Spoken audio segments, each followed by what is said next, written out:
nós convidamos o Daniel, o sobrenome dele que eu não sei dizer, né? O Daniel, e convidamos o doutor Roberto Leipzig, isso.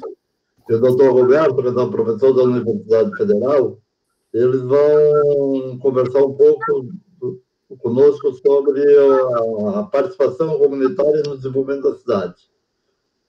Antes dos dois falarem, eu vou passar para a Márcia, que vai fazer uma apresentação deles, e logo em seguida o Roberto vai fazer uma apresentação de uns 15 minutos, mais ou menos, e depois entra o Daniel e os dois vão conversar conosco. O Roberto vai dar uma explanação maior, mas depois vai ser uma conversa até o final. Então, Márcia. Obrigada, professor. Bom dia a todos. Então, vamos dar uma lida aqui na síntese curricular dos nossos palestrantes de hoje. Aproveito a oportunidade para agradecer imensamente, né, ao professor Roberto e ao Daniel por terem aceito tão prontamente o nosso convite. Muito obrigada. Floripa Manhã fica muito honrada, extremamente honrada, em ter os dois aqui conosco hoje. Muito obrigada. Daniel Leibniz é empreendedor, investidor e um dos principais especialistas em ecossistemas de inovação e desenvolvimento territorial do Brasil. É diretor corporativo da Visso Sistemas e fundador da Cidade Inovadora, iniciativa que conecta inovação, governança e impacto em territórios urbanos e rurais. Com presença global, já estudou ecossistemas em mais de 65 países, é coautor dos best-sellers A Ponte para a Inovação e Ponte para o Mundo. Na liderança institucional, presidiu a ACAT, a Câmara Brasil-Israel em Santa Catarina e o Sapiens Park, além de atuar como vice-presidente da CNBI e da Amprotec. É conselheiro de instituições como o Fiesc, Sebrae Nacional, FINEP, FAPESC, Instituto Caldeira, Base 27, Cerrado Hub e a ITH de Dubai. Reconhecido com diversas honrarias, inclusive o Startup Wars, e cidadania honorária de Florianópolis. É referência em inovação, governança e transformação regional. O professor Roberto Carlos dos Santos Pacheco, professor do Departamento de Engenharia do Conhecimento da Universidade Federal de Santa Catarina, é pesquisador fundador do Instituto Stella, organização de P&D em plataformas digitais, participou da criação e coordena o programa de pós-graduação em Engenharia e Gestão do Conhecimento, IGC-UFSC, é líder do grupo de pesquisas com produção de corpos digitais, que concebe e aplica métodos e tecnologias de coprodução para plataformas digitais. Mais uma vez, muito obrigada, Daniel, Roberto, a palavra está com vocês. Primeiro o Roberto, tá? Bom dia novamente a quem já está com a gente. Vocês estão vendo a minha tela agora? Sim. Ok. Bom, em primeiro lugar, assim, é um grande prazer e uma honra também, Márcia, para a gente estar aqui com o Floripa Amanhã, o que representa para a cidade, nesse momento de aniversário, né, da organização. Professor Salomão, prazer revê-lo, e em seu nome eu cumprimento a todos os colegas aí do Floripa Amanhã, em especial a nossa querida dona Anitta, né, que foi quem fez o primeiro convite para esse dia. Ela que é uma fã da coprodução, mande um abraço para ela, por favor. E o Daniel, prazer estar contigo, Daniel, novamente. Sempre bom revê-lo, e nessa caminhada aí pela inovação de Florianópolis, você é sempre para nós aí uma referência na universidade, né? Bom, pediram para falar um pouquinho desse tema, que aí não tem jeito, né? Professor, quando vai falar de um tema, ele tem que ter slide, tem que organizar as ideias de uma forma, mas vou procurar, não sei de forma nenhuma professoral aqui, mas trazer umas bases de onde a gente tem pensado esse tema na universidade, mais que isso, né, formado mestres e doutores nessa caminhada da gestão participativa, da coprodução, e olhando para a nossa Florianópolis, com certeza, né? E quando falo a nossa Florianópolis, eu preciso falar um pouquinho, acabei de fazer um cálculo aqui, né? Eu sou aquele literal cataúcho, né? Porque eu já estou há 37 anos em Florianópolis, e ontem, pela primeira vez, usei minha prerrogativa de poder entrar no avião pela prioridade, né, que eu completei agora aos 60 anos. Então, é mais tempo de Florianópolis do que o meu querido Rio Grande do Sul. Aqui, como a Márcia já listou ali, teve uma trajetória profissional muito ligada à Universidade Federal e ao seu ecossistema aqui, que a gente viu nascer nesse período e florescer, né? Nascer muito antes até da gente chegar aqui. Aliás, a existência dele é que me trouxe para cá, quando eu fiz o mestrado, doutorado na engenharia de produção, mas, sem dúvida, esses últimos 30 anos, Florianópolis se transformou, né, numa outra cidade, até posso dizer, para quem teve o testemunho de chegar e ver essa trajetória de cidade. E aí, também tenho a felicidade de ter uma filha agora, a Manezinha, né, que completou semana passada 20 anos. Então, realmente, Florianópolis mora muito no coração, uma cidade de adoção, para grande parte, né? A gente fala lá na UFSC, assim, quando vai fazer uma entrevista de mestrado, de doutorado, no final da entrevista, bom, faltou dizer uma coisa para você. Você vem fazer um mestrado, um doutorado de alto risco, o que é muito estranho para um aluno que vem fazer engenharia do conhecimento. Risco em quê, professor? Risco de nunca mais voltar para o lugar de onde você veio, especialmente se você chegar na cidade com filhos adolescentes, cidade que nos encanta e nos abraça. Então, que reflexões a gente traz para esse momento aí para fazer com o Daniel? Como é que a gente está e como é que se amplia, né, esse protagonismo social coletivo de quem é de Florianópolis para uma cidade em transformação? Como é que, com tanta mudança, com tanta gente chegando e com uma cidade principalmente que já é diversa, né, na sua etnia, né, nas suas origens, como é que se promove compartilhamento e senso de bem comum? E, mais precisamente, né, a gente vai só focar nisso, mas isso pode ser feito para os tangíveis, né, a simbologia da cidade, né, como é que ela é apropriada, gerida, a gente vai falar um pouquinho disso também. Bom, os números são muito conhecidos, mas eu não me canso de me impressionar quando vê-los juntos, né? Em tão pouco tempo, um crescimento em 30% populacional, né, num período de 12 anos, 50% domiciliar, e também com esse fato, né, de que hoje já mais da metade não nasceu em Florianópolis. E aí, com essa curva de crescimento ainda, né, em expansão para a cidade. Isso aí traz uma série de desafios, né? Porque a gente sabe que quanto mais diversa uma cidade, mais necessidade de entendimento do coletivo, dela preservar o seu coletivo, o seu senso de coletivo, para que não perca justamente aquilo que era o seu ativo principal e que muitas vezes fez as pessoas virem a ela, né? Então, o desafio não é técnico apenas, é claro que há muitos desafios técnicos, né? Mobilidade, infraestrutura, mas os sociotécnicos também são muito importantes, esse senso de coletividade, de bem comum. Nós, no nosso grupo de pesquisa, temos como referência a doutora Elinor Rostrom, já falei aqui para os colegas da Floripa amanhã dela em outros momentos, né, que foi ela que mostrou que nós humanos temos condições, sim, foi a primeira pesquisadora mulher a ganhar um Nobel de Economia, quando ela trouxe essa teoria, depois de pesquisar mais de 6.000 casos de pescadores a controles de bibliotecas públicas, de como é que nós, se fizermos 8 regras, cumprimos 8 regras, fazemos um bem comum, um commons virá sustentável ao longo do tempo. Então, no caso de uma cidade, né, que é o commons urbanos, o delimitador, o que é o commons urbanos? Então, nós estamos falando da praça, nós estamos falando da marca de Florianópolis, o que é o commons da vez que nos faz trabalhar juntos por ele, né? Isso é o primeiro princípio que ela descobriu. Se você não tiver clareza do bem comum, os limites dele, certamente você vai ter muito mais dificuldade de torná-lo sustentável. Depois, quem e de que forma isso vai ser compartilhado, né? Então, os cidadãos, no caso do commons urbanos, os cidadãos, o poder público, empresas, enfim, todos que estão ligados diretamente àquele bem comum. E aí ela vem com uma série de princípios, que eu vou resumir aqui, mas uma vez definido isso, o nosso bem comum e quem é o responsável por ele, vem outros princípios que aqueles coletivos que os mantêm ao longo do tempo aquele bem comum. Regras muito claras, autonomia nessas regras, ou seja, não chega uma autoridade externa e e modifica as regras de uma vez por todas, assim, sem que tenha delimitador. Aqui, por exemplo, né, para trazer para a prática, a legislação municipal ela tem força para não ser quebrada por uma federal, ela está respeitando esses limites, então, claro, além de autônoma, inteligente. Muita rapidez e resolução de conflitos, mas também sanções quando as regras são quebradas. Monitoramento para essas regras e, finalmente, o mais difícil, talvez, que é manter uma governança multinível entre esses atores. Na prática, né, alguns exemplos bem-sucedidos disso.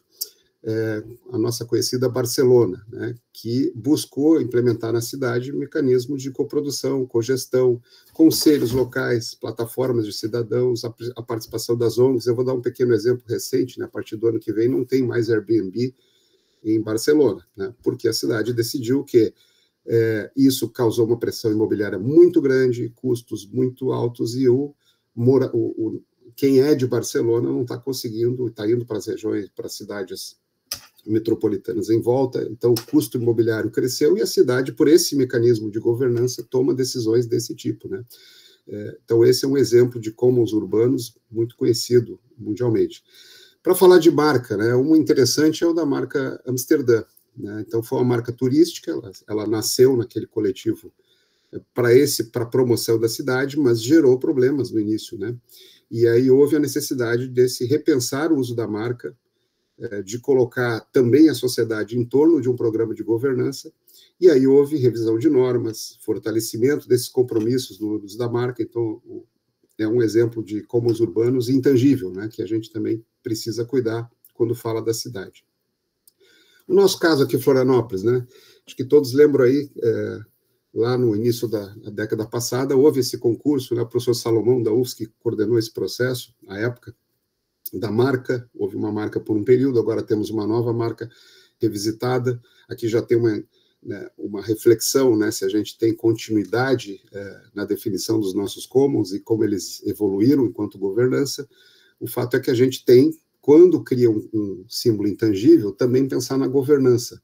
Né, no artigo aí que a Márcia me pediu, eu refleti, por exemplo, há 15 dias, para a bem-sucedida campanha, né, que eu acho que o cidadão de Florianópolis abraça, tanto que foi esse o problema que aconteceu com o nosso Floripa em dobro, quando houve uma grande convergência naquele momento de janela apenas de oferta de compra, e é claramente um uso da marca Floripa, né, Floripa em dobro.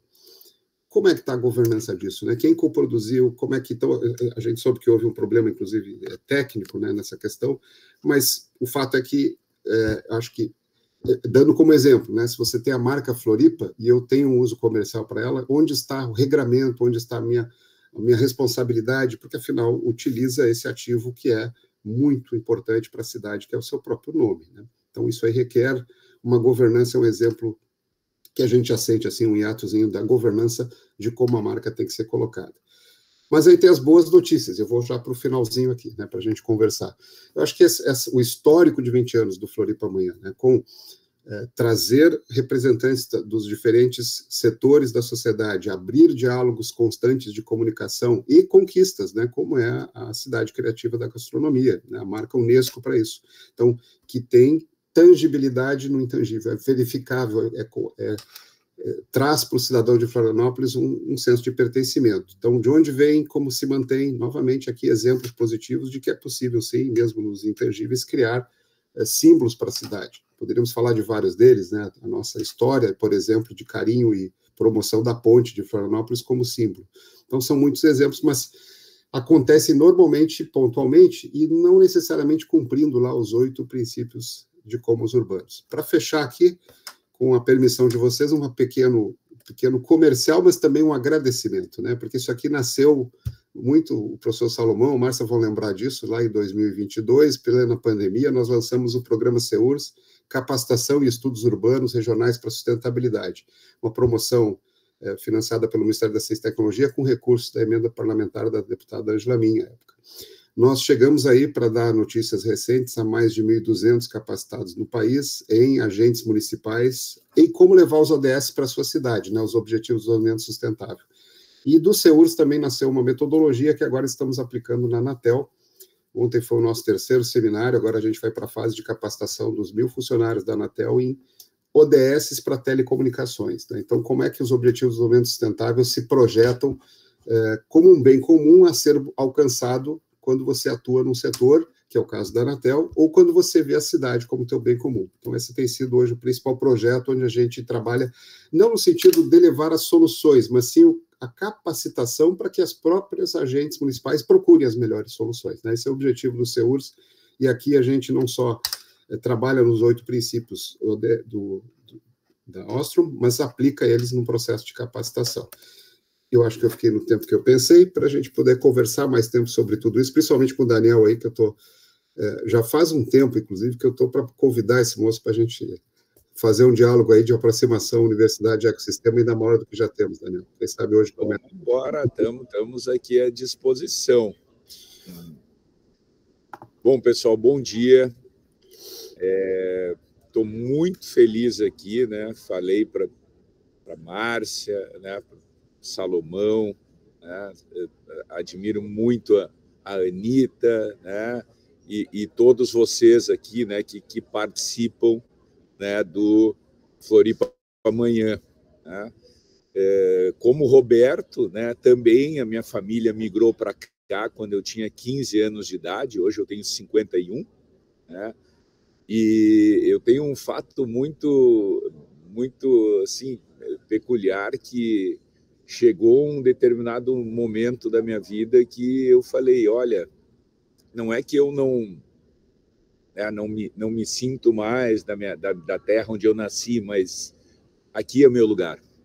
Não tenho nada contra onde eu nasci e tal, mas aqui é meu lugar, aqui que nasceram meus filhos, aqui que eu construí minha vida, aqui que eu quero ser enterrado, né? Então, assim, esse amor incondicional aqui da cidade, ele despertou de uma forma assim, né? Muito natural, né? Bom, pessoal, esse tema, né? Só para contar um pouquinho aqui, né? Eu estive, né, na presidência da CAT num momento muito mágico, né, onde a cidade passou por uma transformação absurda, né, uma geração de riqueza, uma geração de prosperidade absurda, né? Então, quando eu assumi a CAT, né, oficialmente em 2016, mas com a doença do Guilherme, em 2015 eu já estava exercendo assim, né, a trabalho, a função institucional, planejamento e tal. E naquele período, pessoal, nós tínhamos aí em torno de 1.000 empresas de base tecnológica. E em 4 anos, nós chegamos a 5.000 empresas, né? 5.000 empresas de base tecnológica. Nós criamos uma máquina. E quando eu falo nós, eu estou falando nós todos aqui que estamos aqui, né? A sociedade de Floripa organizada, né? Criou uma máquina de gerar prosperidade, né? Em nenhum lugar do Brasil tantas pessoas, eu falo de uma forma um pouco pejorativa aqui, né? Tantas pessoas que não eram filhinhas de papai, né, que vieram estudar, Roberto, na nossa universidade, que tinham que fazer estágio, que tinham que fazer, né, morar numa república, e viraram milionárias, né? São milhares de pessoas, pessoal, milhares, não é 1.000, é mais do que 1.000, é 2.000. E como isso foi possível, né? Assim, como isso foi possível, né? Porque se teve uma governança, né? E o que aconteceu, né? Quando a gente daí fez todo esse trabalho, hoje, né? Toda essa projeção que a cidade tem, etc., começaram a me chamar em tudo que é lugar do Brasil, muitos lugares do mundo, para contar um pouco dessa nossa história, o que foi feito, o que não foi feito, como é que foi a participação de cada ator nessa sociedade e tal. E a partir dali eu comecei a viajar o Brasil inteiro, né? Então, hoje eu levo o nosso nome do Iapoque ao Chuí. Quando eu estou falando do Iapoque ao Chuí, eu estou falando literalmente de todos os rincões, né, do nosso Brasil, norte, sul, oeste, leste. E muito eu aprendi, pessoal, sobre governança, tá? Muito mais, ou somando muito mais da nossa experiência daqui, tá? E tem algumas coisas que ao longo desse período de aprendizado que ainda estou e a vida inteira, né, vamos estar aprendendo, algumas coisas me saltam os olhos, né, e eu quero trazer aqui como pontos de muita atenção para a nossa cidade, tá? E pontos que a gente precisa estar sempre reforçando. Uma verdadeira governança, né, pessoal, ela vai ter um resultado mesmo, um resultado fantástico, como a gente teve, né, a partir de 2015, 2016, que ligamos um foguete aqui, se as pessoas, se a sociedade como um todo se sentir pertencida nesse processo, tá? Então, se as pessoas se sentirem donas, né, da sua cidade, da sua praça, da nossa ponte, das nossas praças, dos nossos ambientes públicos, elas vão cuidar como se fosse a sua casa. Tá? E quando tu tem esse cuidado, as coisas mudam muito. Tá? Então, um ponto aqui de reflexão, né, é como nós cada vez mais possamos incluir na governança da nossa cidade, tá? E aqui eu não estou falando de uma forma formal, mas de uma forma aonde a nossa comunicação, aonde o nosso acolhimento faça com que as pessoas se sintam parte daquilo que nós estamos construindo. Tá? Essa é a base de todas as coisas. Né? Então, tu vai ter esse acolhimento, as pessoas vão se sentir participantes, elas vão começar a opinar, elas vão começar a ver que são escutadas, elas vão começar a transformar, e isso tem um poder gigante. Né? Eu utilizo uma frase, pessoal, muito, muito impactante, né? que é o seguinte: quando nós, como sociedade, temos a humildade de sentarmos todos em uma mesma mesa, a gente faz milagre. Tá? Quando a gente fala de governança, não quer dizer que tu precisa ser amigo de todo mundo, gostar de todo mundo, né? Eu tenho pessoas aqui na cidade que eu tenho mágoas profundas, mas eu não posso ser egoísta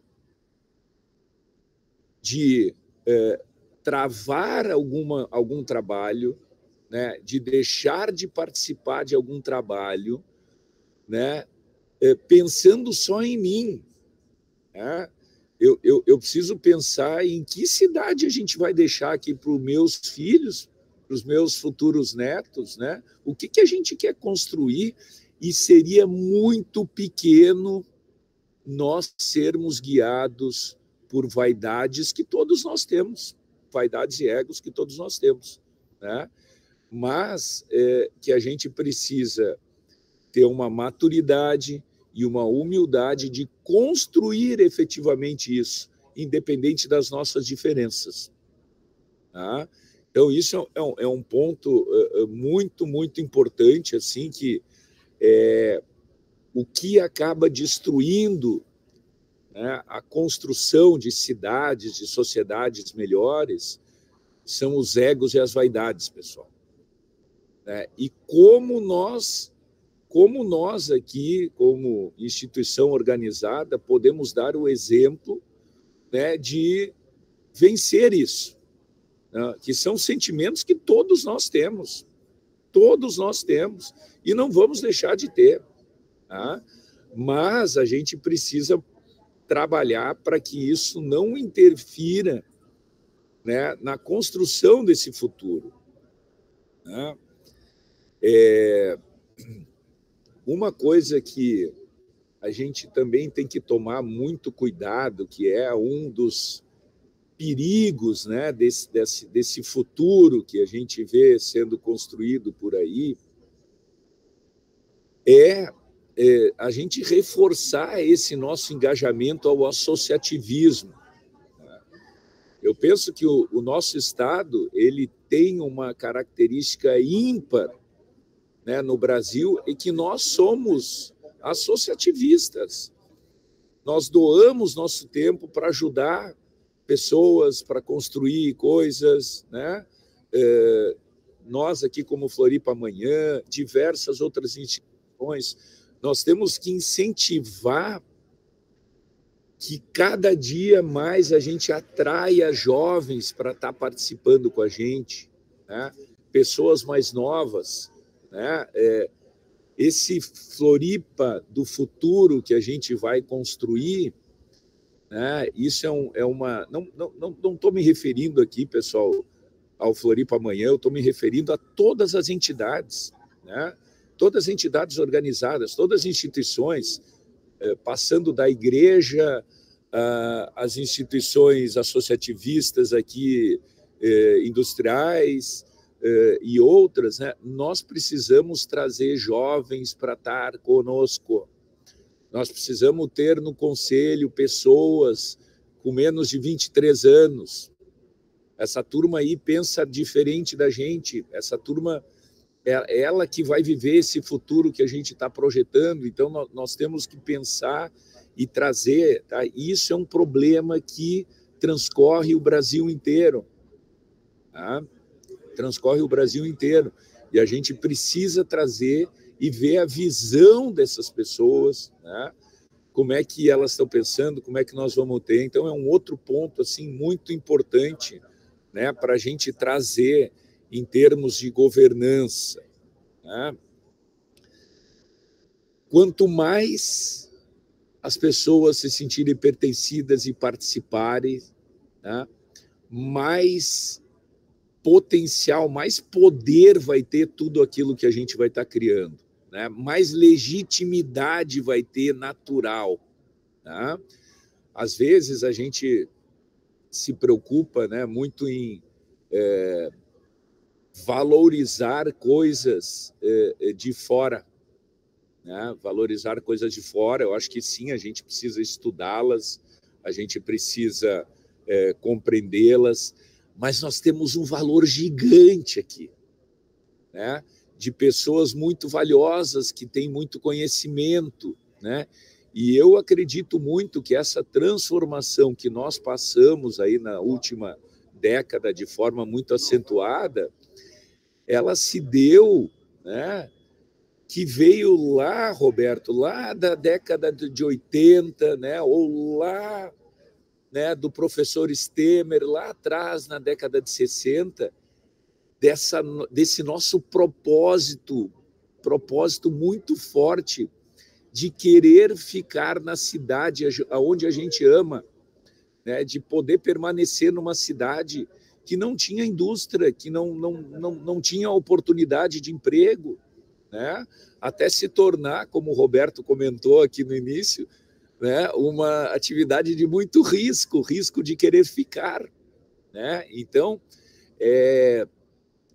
assim, ó, a gente precisa muito, né, a governança ser o grande guardião dessa visão de futuro, do que a gente espera, né, da nossa cidade, né? E isso a gente precisa passar como, né, nos antepassados, nas civilizações antigas, né, de pai para filho, de mestre para ensinado, de professor para aluno, né? Esse propósito, essa construção que a gente fez, não trazendo empresas de fora, mas a gente fez pela competência, pelo esforço de cada um que está aqui, de cada pessoa, do seu conhecimento, do poder que nós tivemos de se organizar e construir algo tão lindo que hoje é admirado aí, não só pelo Brasil, como pelo mundo, né? Então, valorizar muito os nossos talentos, construir coisas que a gente não fique esperando que o governo federal vai fazer alguma coisa, que vai vir uma grande empresa. Não, nós temos talento suficiente para trabalhar e construir o nosso futuro a partir das coisas que a gente já tem aqui, né? E outra questão aqui muito também importante, né, é que nessas andanças, né, pelo mundo, né, muitas cidades me impactaram, né, muitas coisas me impactaram, e a maioria delas que prosperou muito, né, que deu muito certo, elas tiveram pactos sociais, né? Elas tiveram, que nem o Roberto trouxe aqui, tiveram pactos sociais da organização, né? As pessoas foram atrás, não esperaram por governo, não esperaram e se organizaram para construir algo melhor, né? Mas, principalmente, elas colocaram o cidadão no centro das suas decisões. Tá? Então, a governança, né, ela é a blindagem, ela é a fonte de história, fonte de muitos conhecimentos, fonte do passado, presente e futuro para a construção desse futuro, né? Baseada tendo como figura central o cidadão, né? Quando a gente se esquece disso, a gente não constrói coisas sustentáveis, a gente não constrói essa máquina de gerar assim prosperidade, de gerar evolução, né? Eu quero trazer aqui um exemplo, né, da cidade de Medellín, né? Muitos de nós aqui conhecemos, talvez, a história aí do narcotráfico, né? Todo mundo provavelmente já assistiu filmes aí do Pablo Escobar, né? De outras questões. Essa era uma cidade que não tinha jeito, né? No fundo do poço era uma palavra comum, né? Assim, tinha ideias até, não, vamos bombardear isso aqui, né? Porque não tem jeito. E foi uma cidade que conseguiu, né, fazer esse pacto social, esse pacto de mudança, esse pacto de transformação, colocando o cidadão em primeiro lugar, entendendo que essa construção coletiva ela precisa ter essa visão ampla, né? Essa visão que muitas vezes aqui nós deixamos a um segundo plano, né? Que é uma visão mais sociológica da coisa, né? Que é tão importante, né? De ter esses dados a partir do cidadão, né? Da própria construção, né? De começar um projeto de inclusão lá, que foi a partir de tu ter uma mobilidade urbana, né? Ninguém vai se sentir pertencido morando num lugar onde tu vai ter que levar 3 horas para chegar no teu emprego, 2 horas para chegar no teu emprego, né? Então, tu começa a construir, isso aqui é um papo para muito mais tempo, mas assim, né, eu queria trazer muito essas visões aqui que eu coloquei, para a gente começar agora, né, Roberto, um bate-papo aí, né, e linkar todas essas coisas que a gente falamos e escutar de vocês, né, trocar ideias, perguntas, ideias e conversar mesmo, tá?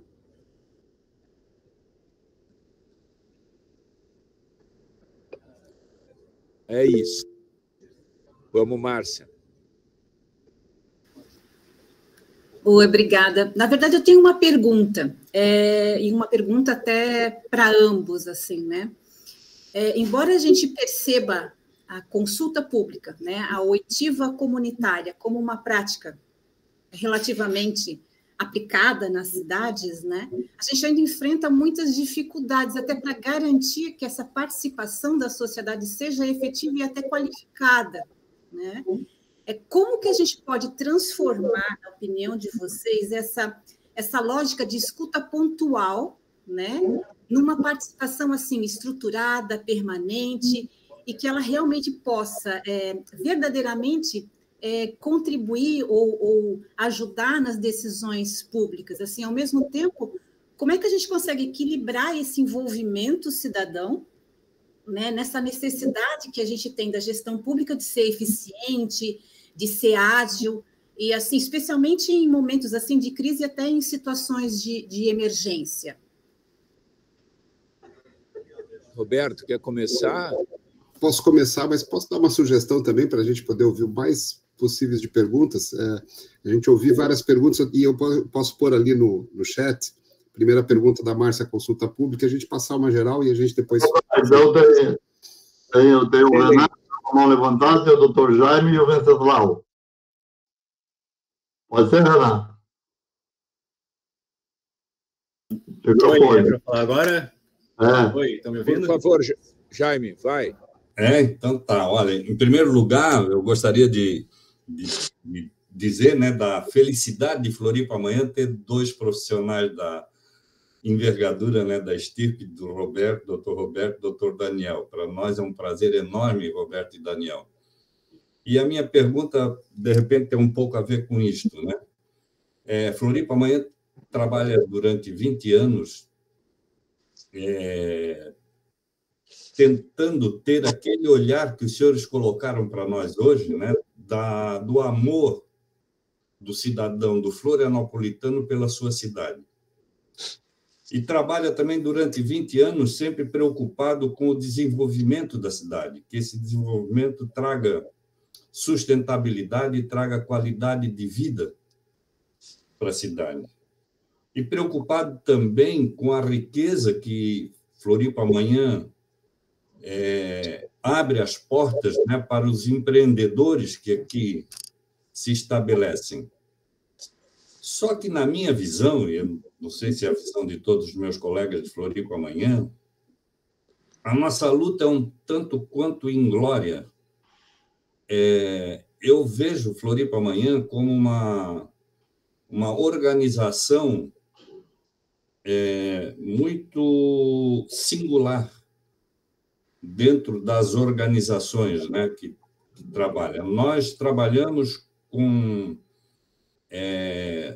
a experiência dos seus integrantes, única e exclusivamente falando, né? Nós não vamos atrás de recursos para Floripa amanhã, nem na área pública e muito menos na área privada. Nós vamos em busca de segmentos que possam colaborar com o desenvolvimento da cidade e trazer essa integração social, como falou o Daniel, né? Essa governança participativa com a comunidade, né? Só que a minha pergunta estaria mais relacionada assim, como que nós podemos envolver os nossos... a riqueza que produzimos, né? Os nossos empreendedores nessa busca de desenvolvimento sustentável e de qualidade de vida. Nós temos, por exemplo, nós temos a Universidade Federal aqui ao nosso lado. Lutamos por um desenvolvimento, por uma melhoria do nosso manguezal do Itacurubi, que, para mim, é um tesouro escondido lá que a cidade tem e não sabe utilizar, não sabe explorar. Mas Floripa amanhã não encontra apoio nem no empresariado, nem na universidade, nem... Floripa amanhã fica falando a respeito desses assuntos e, quando consegue alguma coisa, consegue alguém que patrocina uma praça pública porque também tem interesse no entorno daquela praça, senão não participaria, né? E, enfim, Floripa Amanhã não consegue, na minha visão, envolver a riqueza que a cidade possui em benefício da cidade. E aí nós temos o saneamento básico, tudo nós deixamos nas costas do poder público. Aí nós temos o saneamento básico nas costas do poder público. Nós temos o transporte público, o transporte coletivo nas costas do poder público, mobilidade nas costas do poder público, tudo em contrapartida os nossos empreendedores se enriquecendo cada vez mais, né? Então, seria mais ou menos nesse sentido de qual seria a técnica utilizável para que essa riqueza pudesse trabalhar em prol da cidade também.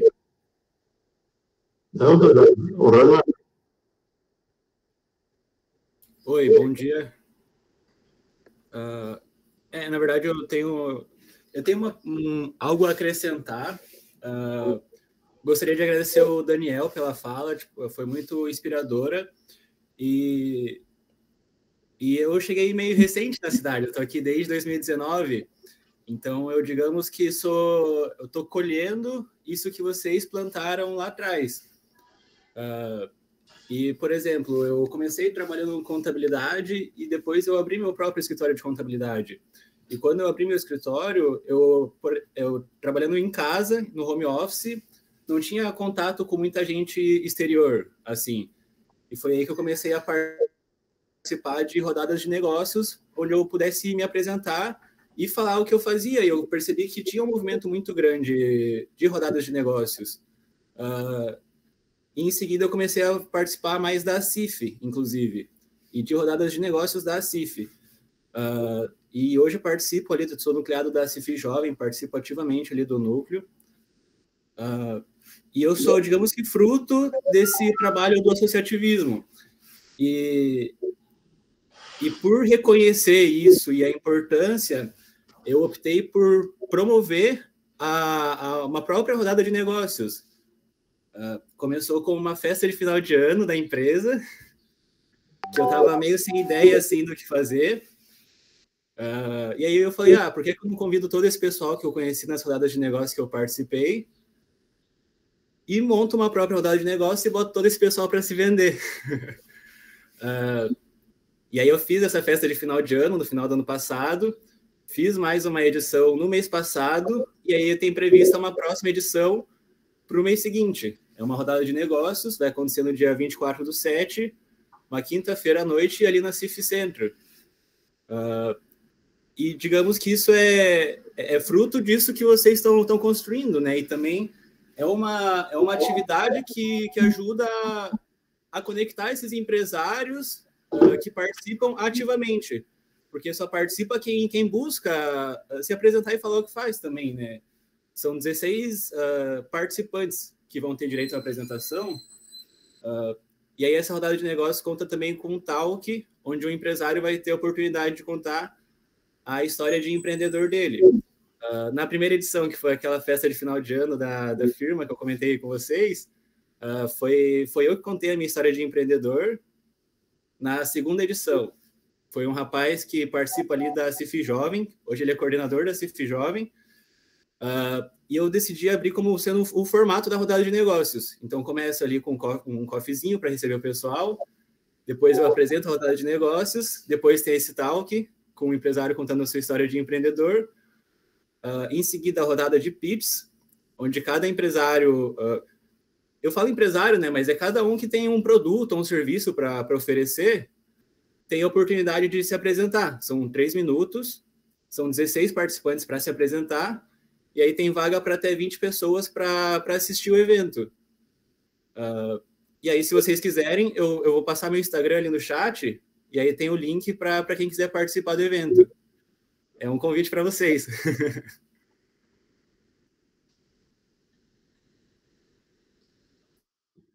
Então, Oi, Douglas.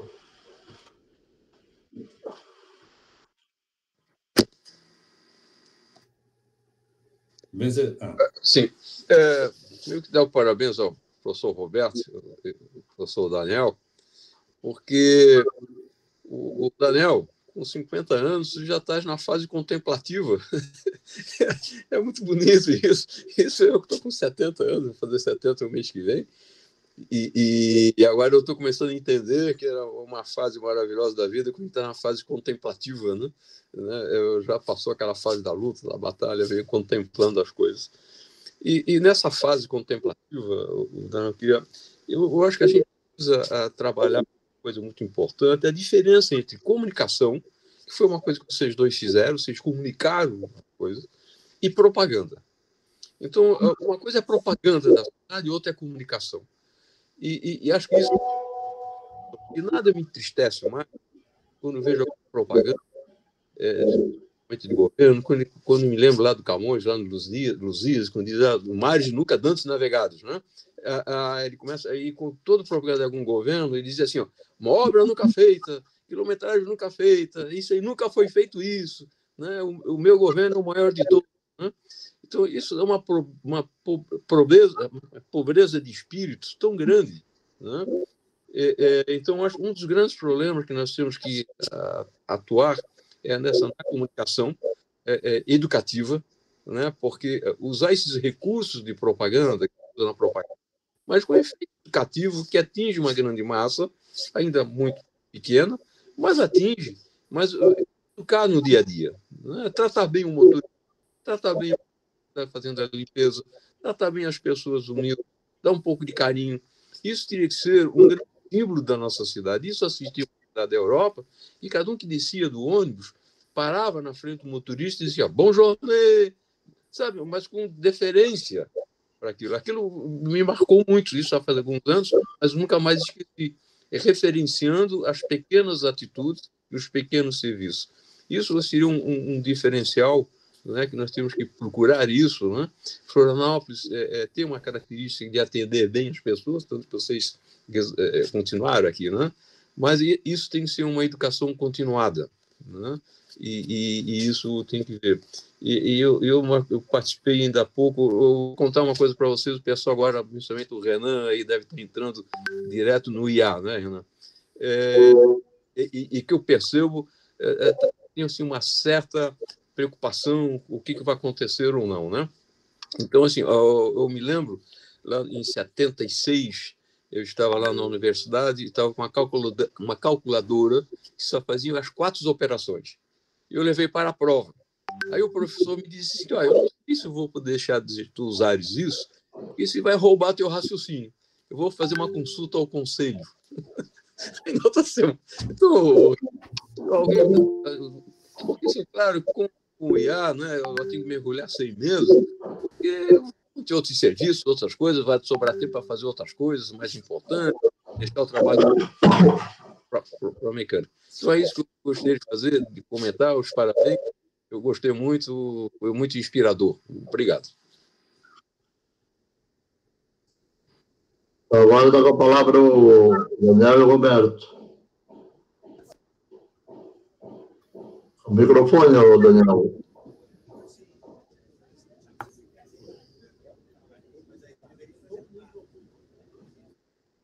O Lucas levantou a mão. Lucas, vamos lá, Lucas. Beleza, obrigado, pessoal. Bom, primeiro agradecer aí a fala do Daniel Roberto, me apresentando um pouco, eu sou arquiteto urbanista aqui do CoEstúdio, um estúdio aqui de Florianópolis, de arquitetura e design. E, bom, falar de cidade é um tema que tem tudo a ver, né, com a nossa profissão, a gente que projeta edifícios para a cidade, a gente toca diretamente, né, não só na arquitetura que está acontecendo para quem vai usufruir do espaço, mas para a paisagem e como que isso vai refletir, né, em toda a cidade. E meu questionamento vai um pouco para reforçar a pergunta da Márcia. Acho que eu queria saber se vocês têm exemplos, pode ser aqui de Floripa ou de cidades próximas, de fato, exemplos de participações mais ativas da comunidade, né, em torno de projetos que estão acontecendo na cidade. Eu vejo que muita coisa que a prefeitura faz parece que não há um diálogo prévio com a comunidade do entorno, né? Tem alguns exemplos já de coisas que acontecem que a gente não vê uma consulta, consulta acho que nem é a melhor palavra, mas realmente uma escuta de quem está querendo participar talvez de um projeto, ou quem vai ser afetado por determinado projeto, né? Dando um exemplo, por exemplo, da requalificação ali do Centro-Leste, em que a prefeitura apresentou um projeto que ia retirar todos os paralelepípedos históricos, ia fazer uma grande reforma, um projeto que surgiu um pouco do nada, assim, e aí toda a comunidade de arquitetos, principalmente do entorno, que sabem o valor histórico da região, teve que fazer várias ações para a prefeitura entender que aquele projeto precisava ser revisado. Então, parece ter muita coisa que é feita sem, do nada, assim, para apresentar um projeto, para quase que causar uma comoção na cidade toda, uma ativação das pessoas, para aí sim revisitar o projeto, refazer, e aí escutar, e aí fazer direito. Então, eu até hoje vi poucos exemplos de um projeto que envolva a comunidade aqui em Floripa, então queria saber se vocês têm alguns exemplos legais para mostrar para a gente. Eu não sei se vocês conhecem os conselhos de desenvolvimento, eu participei uma vez do CODECEM, uma reunião do centro, acho que talvez isso seja um pouco mais próximo do que eu acho que seja o ideal, mas são assuntos bem complexos e bom, gostaria de ouvir um pouquinho mais de vocês sobre isso. Valeu, muito obrigado.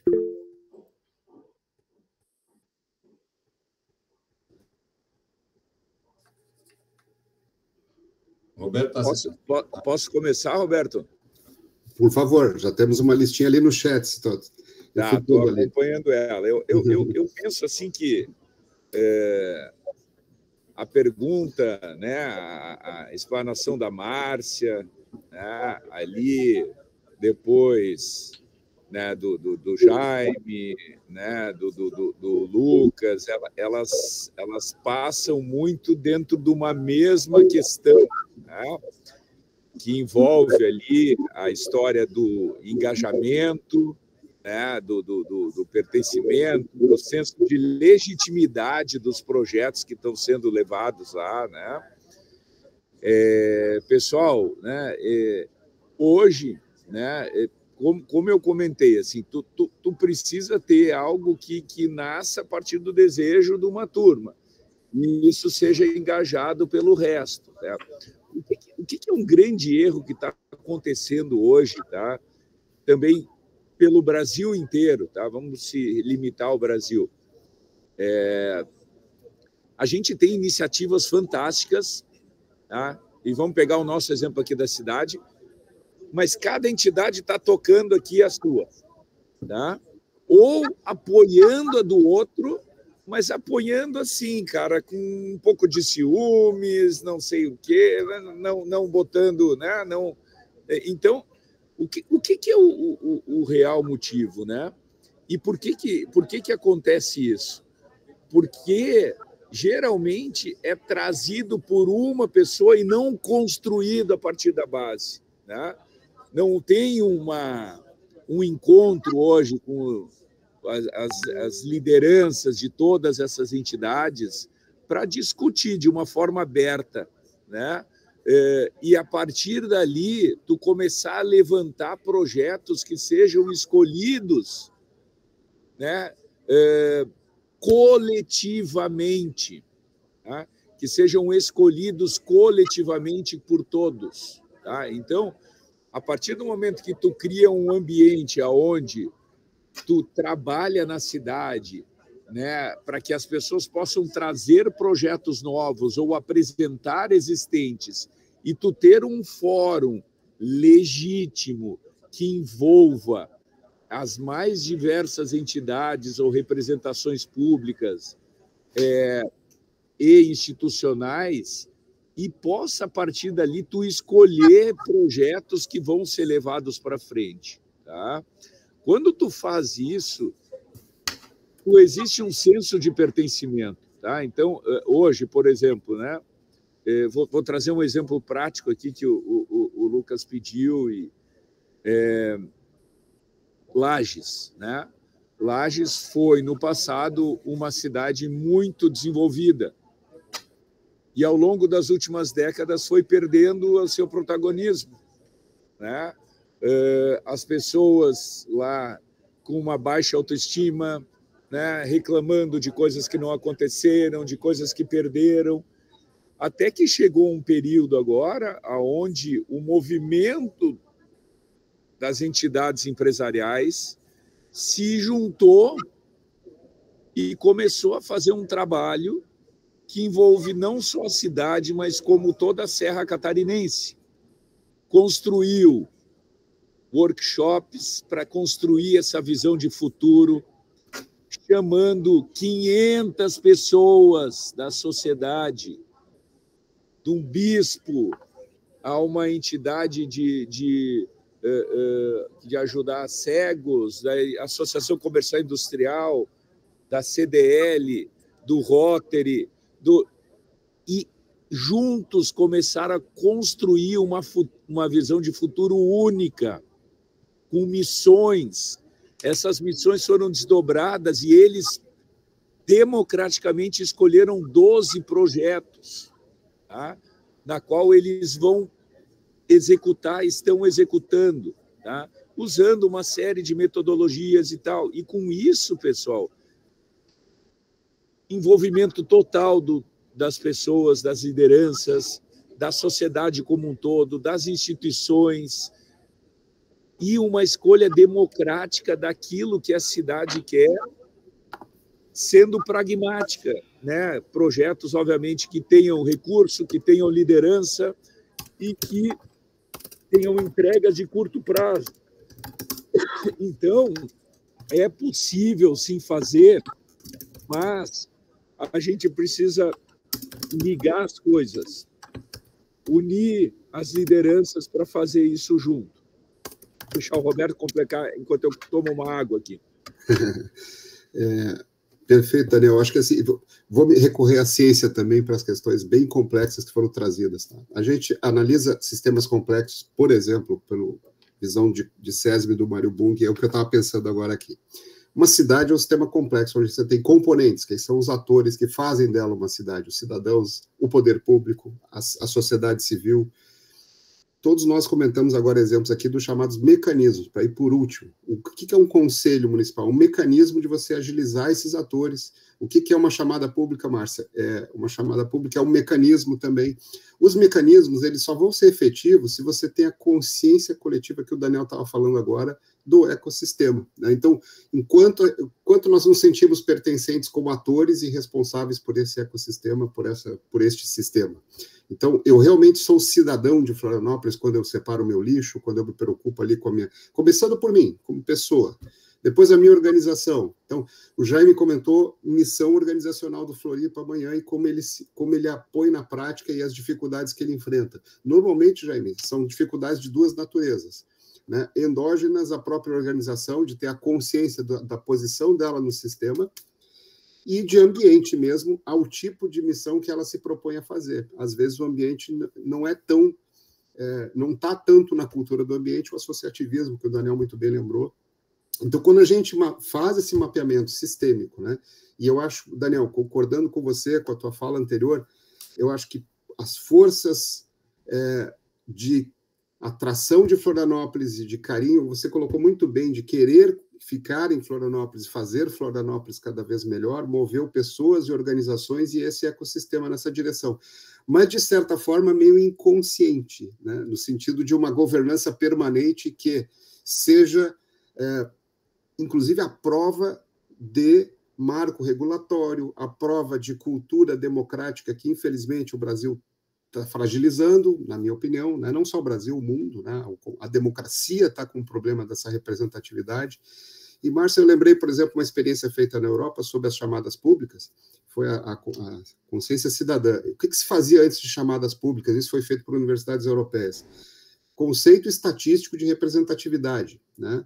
Então, eu quero, por exemplo, verificar uma legislação municipal, e isso eu acho que também o endereço também é o que foi comentado sobre questões específicas de saneamento, que o Lucas começou da arquitetura e do patrimônio. Então, para ter representatividade de conhecimento sobre o tema, porque não é tudo universal no voto, né?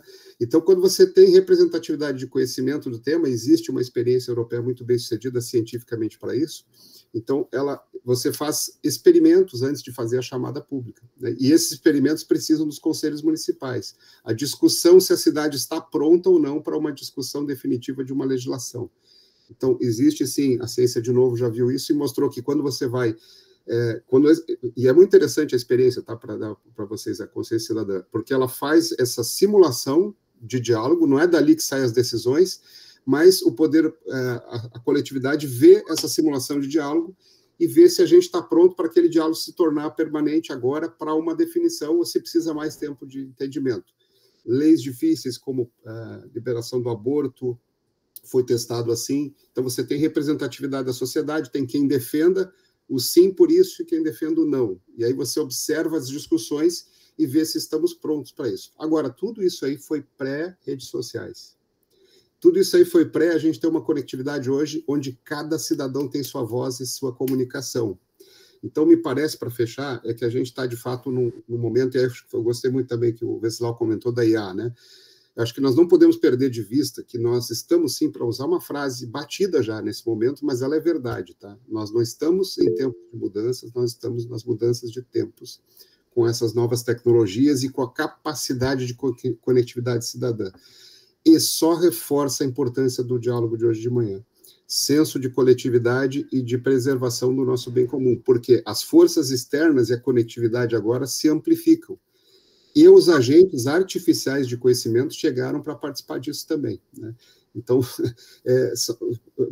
eventos como esse aqui se tornam cada vez mais relevantes para a gente juntos pensar como enfrentar todos esses desafios que vêm e também oportunidades, que são muito grandes. Venceslau, essa mudança, essa questão que tu falou, né, de nós termos essa... de mostrar para as pessoas, tá? Ela é muito importante, tá? Quando eu comentei aqui, né, de Medellín, o que fez mudar lá, né? A gente precisa mudar a forma de pensar das pessoas, né? O que se chama de mindset, né?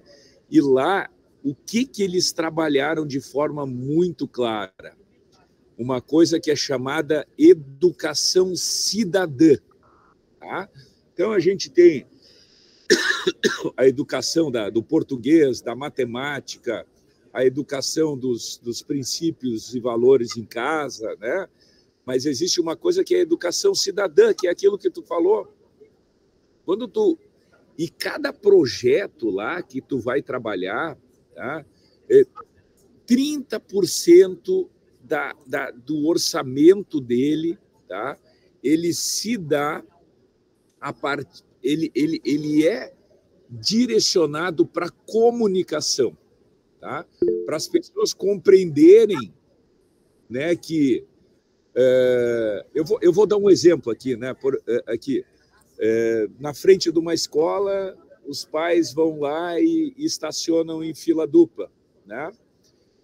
Lá, em algum momento, em vez de dar a multa, inicialmente se coloca um bilhete para a mãe. Olha, mãe, né? A senhora deixando o carro aqui atrapalha muito. Quando tu recebe um bilhete desse, né? Tu te sente envergonhado, né? Tu vai tentar não fazer isso. Enquanto que quando tu recebe uma multa, tu fica furioso, tá? Tu fica brabo, tá? Então a comunicação, né? E faz uma analogia com toda a sociedade para isso, né? Então, quando tu começa a comunicar dessas formas diferentes, né? Do pertencimento, cara, de tu ter uma parada de ônibus limpinha, organizada, sem nada arriscado, de tu ter uma calçada, né, bem cuidada. Esse tipo de coisa não depende de dinheiro, depende de educação, né, de bom senso. Tu pode não ser rico, não ter dinheiro, mas tu ter as coisas organizadas, né? E isso foi uma mensagem que, quando eu estava lá no Sapiens, eu falei, pessoal, a gente pode não ter dinheiro, mas nós vamos estar aqui com os meios-fios bem limpados, a grama cortada, E isso fez uma diferença brutal, né? E atraiu muita gente para lá. Então, pessoal, essa história da educação cidadã, ela é muito séria, tá? E ela realmente transforma, porque essa coisa, Jaime, né, da gente conseguir engajar as pessoas e tal, ela vai por essa transformação cultural, aonde a comunicação tem um papel importantíssimo, né? Que ela é a única ferramenta que a gente vai conseguir mudar, ou educar, ou fazer com que as pessoas tenham consciência e comecem a pensar de forma diferente.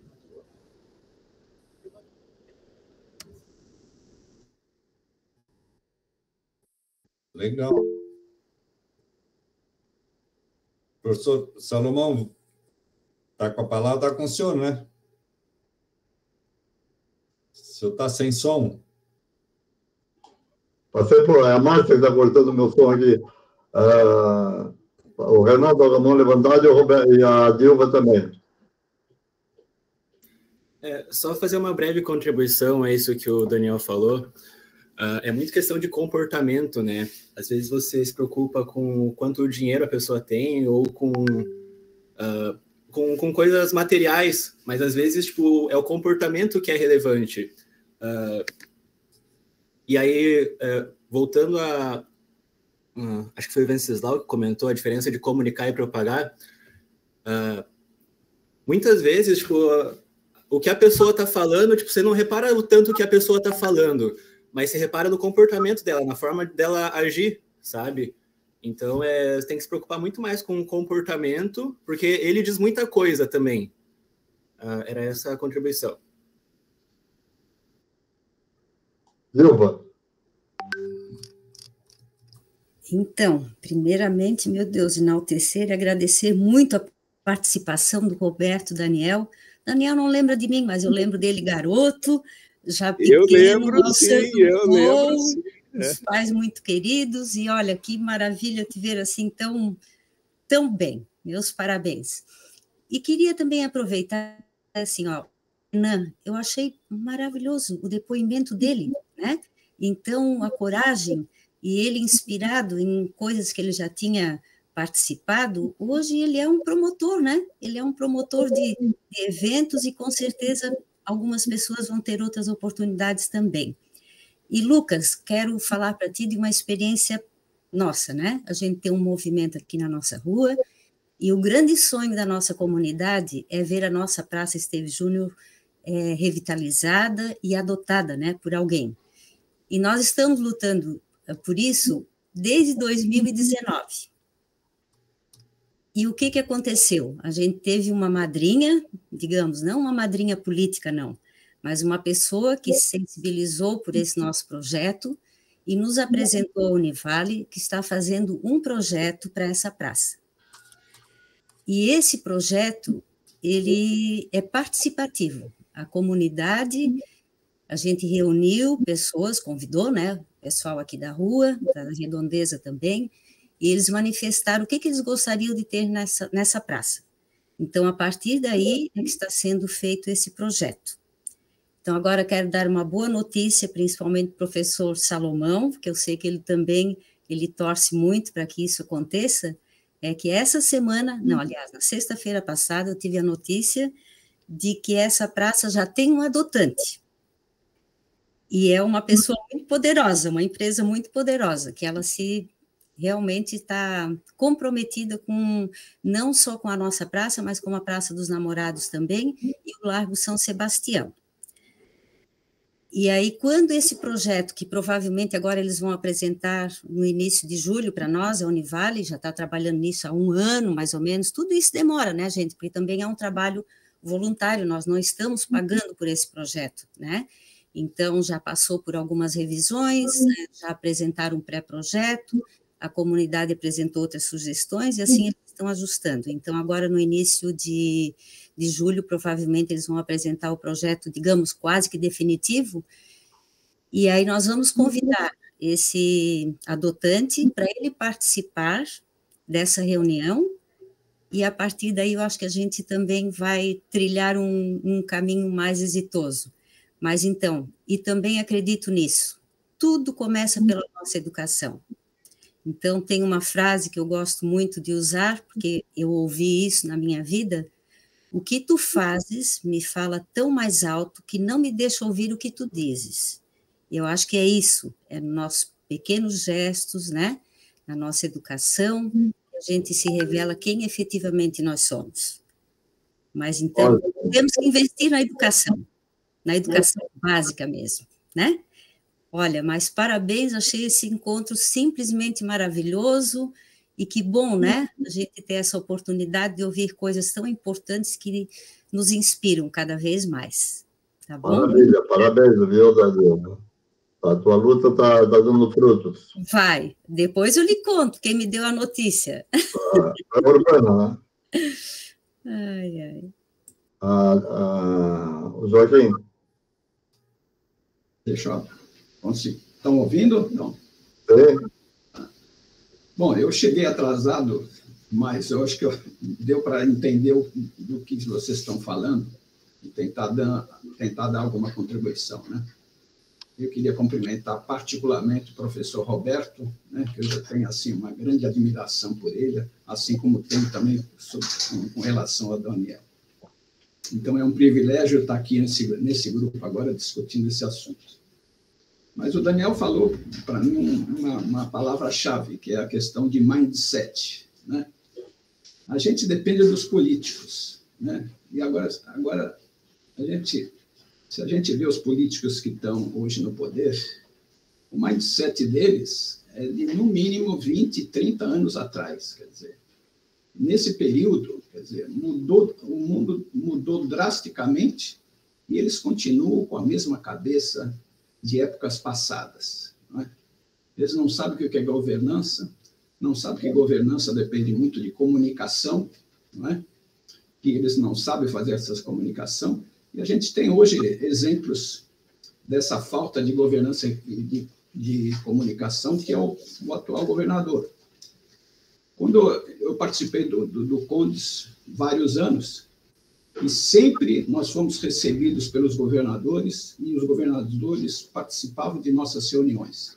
O atual governador, ele não recebeu até hoje ninguém, nem pessoal da CIF, nem pessoal da CDL, nem CONDES, nem a Floripa Amanhã. Ele faz o que ele quer, não recebe ninguém. Quer dizer, ele já vem com ideias pré-concebidas, ele já vem com uma estratégia de fazer estrada boa para poder obter votos em todos os municípios de Santa Catarina e poder se reeleger, né? Eu fico torcendo para que esse instituto da reeleição acabe, porque em todos os governos, todos os políticos, quando assumem o poder, eles trabalham pelo menos os primeiros 4 anos só para obter votos, né? E outra coisa é que falta lideranças, né? Nós tivemos aqui, fazendo palestra para nós no tempo da pandemia, nós se valemos da pandemia para convidá-lo para fazer uma reunião virtual, né? Se fosse presencial a gente não conseguiria, que foi o Paulo Artung do Espírito Santo, né? E ele adotou uma estratégia, só conseguiu implementar o instituto lá da Metropolitana, né? Porque ele tinha lá um instituto, que é o Instituto Jones dos Santos Neves, que é um instituto de planejamento e pesquisa. Então, depois que saiu o Estatuto da Metrópole, em 2 anos eles conseguiram fazer um plano de desenvolvimento metropolitano. Mas, mais ainda, ele tinha uma funcionária de alto nível, chamada Gabriela Lacerda, que ela falou assim: eu fazia a política de cafezinho. Eu ia tomar cafezinho, ia e voltava em todos os políticos, os deputados, porque não adianta você convocar políticos, você tem que ir um em um, e voltava para poder aprovar tudo que o governador achava que e o Instituto achava que era o melhor para a região metropolitana. Então, falta esse tipo de liderança. Vocês vejam que no Estado que vai para frente em algum aspecto, ou de maneira geral, tem uma liderança, né? Então, toda a estrutura desses governos estaduais e municipais depende de uma única pessoa, na realidade, né? Se você tem um cara com visão, vai para frente. Se você não tem, as instituições não garantem que isso daí tenha uma continuidade, né? As constituições. Então, eu acredito o seguinte, dá trabalho, mas a gente precisaria, para ter continuidade de projetos, porque qualquer problema que a gente tenha, se a gente tem um projeto claro, e a gente sabe onde quer chegar, se você tem continuidade, mais cedo ou mais tarde você atinge aquilo que você quer. Se fica interrompido, como aqui foi em vários grandes projetos, inclusive mobilidade, fica há 10 anos, mais de 10 anos parado, daí nada funciona. Então, aqui, por exemplo, nós temos várias instituições que hoje estão inoperantes. Na área metropolitana, por exemplo, a Gran F-Polis, que congrega todos os municípios da região, Florianópolis não participa. Até agora não entendeu como é que funciona, não aderiu a esse esquema. Lá tem consórcio metropolitana, que poderia fazer todos os projetos, acompanhar todos os projetos. Quer dizer, nós precisamos agir e dar mais trabalho sobre por exemplo, os vereadores e os deputados. Porque os governantes, quer dizer, o pessoal executivo, eles entram e saem. Quem fica, e a gente poderia cobrar uma continuidade, é dos prefeitos, dos vereadores e dos deputados, porque a maioria fica. Eles são reeleitos, podem ser reeleitos eternamente. Então, é desses que a gente precisa fazer uma atuação para cobrar de quem está no executivo, poder dar um mínimo de continuidade nesses projetos. Então, acho que, pelo que eu me lembrei, era isso que eu gostaria de acrescentar. Então, tá ótimo. Obrigado, Joaquim. Mais alguém? O projeto Gran F-Polis, do Joaquim, ele comentou? Sim.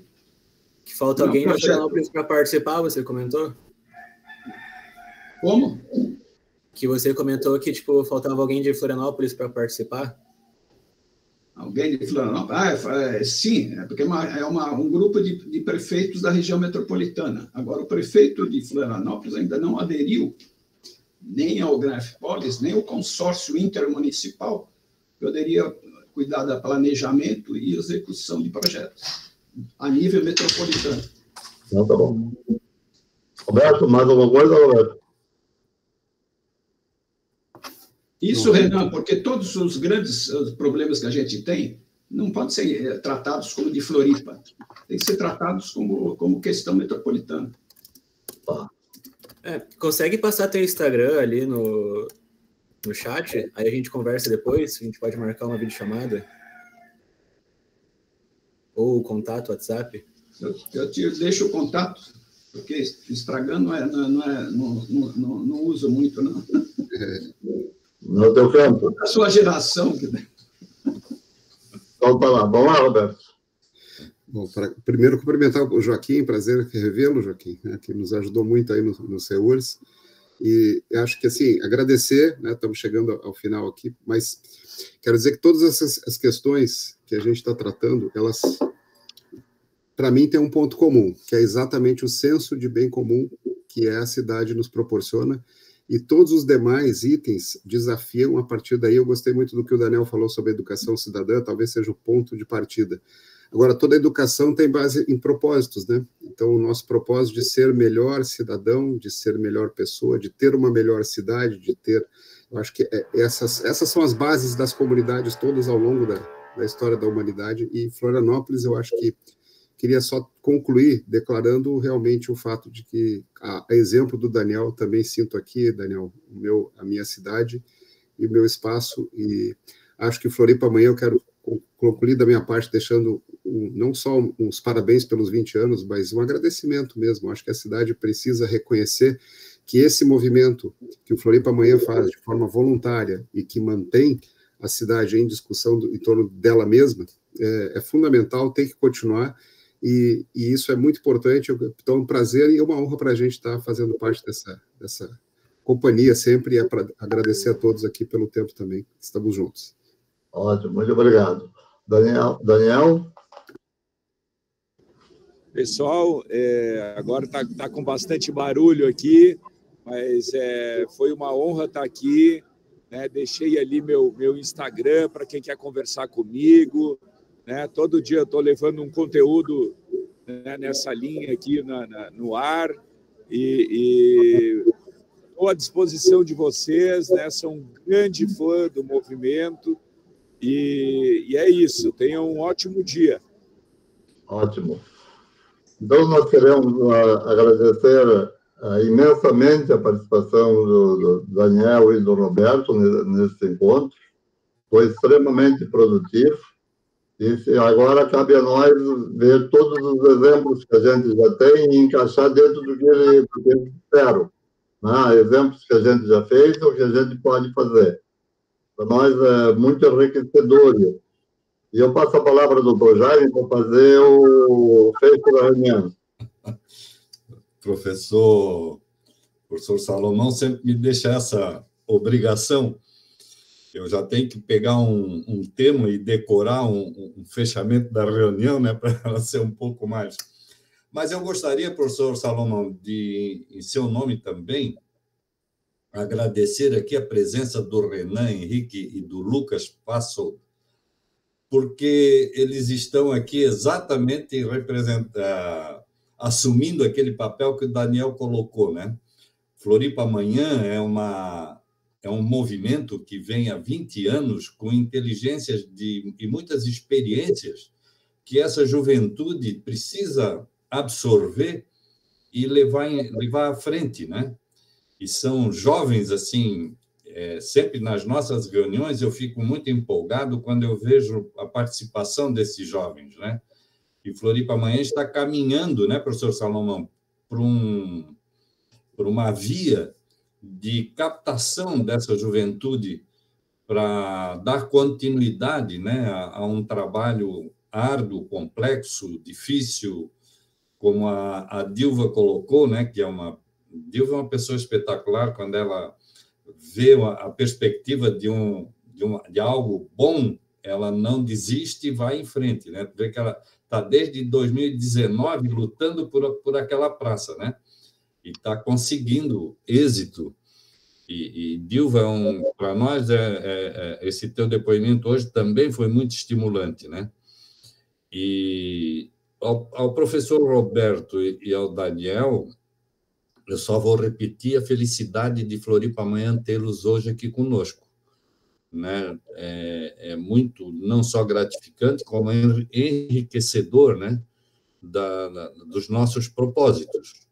Exatamente, Floripa Amanhã procura discutir com a comunidade, né? E não sei se eu estou correto, Roberto e Daniel, mas tudo se resume numa governança participativa, né? Participativa, poder público, sociedade, sociedade civil, sociedade... A riqueza da cidade, que é aquilo que eu coloquei, não sei se eu soube me expressar direito, né? Mas a riqueza da cidade também trabalhando em favor da cidade. Não só em favor de si próprio, né? Do seu enriquecimento próprio, mas sim em favor do enriquecimento da cidade e da qualidade de vida de todos nós. Então, no mais, o que eu posso dizer? Encerrando, agradecendo a participação de todos, especialmente do Roberto, do Daniel, do Lucas e do Renan, né? E gosto de incluir esses dois jovens para poder estimulá-los a vir conosco. E um bom dia para todos, um bom final de semana, né? Muita saúde e muita paz. E até a próxima. Um grande abraço para todos. Obrigada, Floripa. Vamos ver esse encontro. Foi espetacular. Obrigada. Muito bom, gente. Tchau, tchau. Tchau. Obrigada, tchau. Tchau.